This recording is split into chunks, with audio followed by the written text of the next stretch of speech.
Ассалаумағалейкум құрметті көрермен. Бүгін мынандай жағдай болады. Менде ВАЗ-21-10-16 клапан машина қызғаннан кейін сөніп қалады.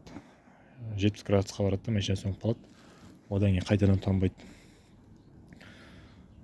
10-20 минут отырғаннан кейін қайтадан тонады, бірақ 70 градусқа барады да қайтадан сөніп қалады. Осындай жағдай кімде болды, кім қалай шешті, қалай оңдады, қандай неден себептерден болып шықты, ал комментарийға жаза кетіңіздер астына. Ал енді мен бірінші машина сөніп қалғаннан кейін қайта коленвал датчиктен көрем. Мына өзінің датчигі бұрынғы сол тұрған, осыдан сөніп қалып тұр. Сосын менде өзімде еще мына ауладағы гаражымда мынандай новый датчик болатын. Бұл салынбаған, негізі машинаға салынбаған, ешқашан бір тексеруге ме бірдеңеге алдым осы датчикті.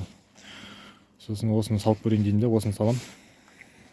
Машина бірақ тонады да қайтадан сол 70-ке барады да сөніп қалады. Жаңағы оны тексеріп көрем, минус немен тексеріп көрем, тестермен де көрем, рабочий жаңағы жұмыс істеп тұрған көрсетеді, бірақ сол қызғаннан кейін сөніп қалып тұрады. Сосын машина сөніп қалғаннан кейін қызып тұрған кезде мына тоқты қараймын. Катушка, может катушкадан деген деп. Тоқты қарасам, тоқ жоқ. Жаңа қызғаннан кейін тоқ бермей қалып тұр екен. Сосын катушкадан болар деп, жаңа новый катушка сатып алайын ба деп ойлаймын да, бірақ та мен жаңа досымның бір танысымның катушкасын әкеліп салам мынаған. Соныкімен салам да машина тонады, бірақ сол баяғы 70-ке барады да қайтадан сөніп қалады машина қызғаннан кейін. Содан кейін қайтадан тонбайды. Оның катушкамен тоқты қараймын, онда да тоқ жоқ.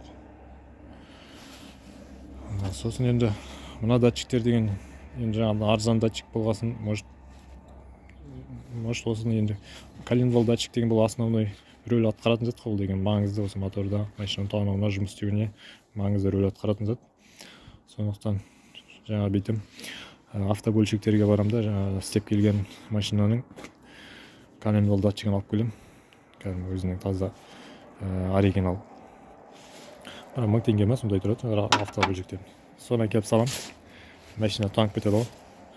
Машина тонады, 70-ке барады. Енді сөніп қалар ма екен деп жаңағыдай күтіп отырам.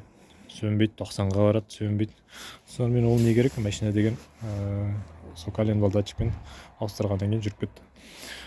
Мен де соны айтайын дегенім сіздерге, менде мына жерде новый датчик болса да, сіздерге айтайын, новый датчик мына деген жаңа салынбаған. Сонда да мына машина сөніп қалып тұр. Или жаңа мазгасымен машинаның компьютерімен жаңа екеуі тіл табыспай қалып тұрды ма екен. В общем, жаңа автобөлшектен әкеліп салған коленвал датчигімен машина керемет істеп кетті. Сөнген де жоқ, істеген жоқ. Сондықтан достар, мінекей көріпсіздер, 2 датчик, біреуі новый, біреуі өзінікі. Соның өзінде де істемей қалып, машина сөніп қалып тұрды. Лажы болса, жаңа алдымен сол істеп тұрған машинаның бір несін, таныстарыңызда болса салып көріңіздер, солардың запчастысын салып көріңіз.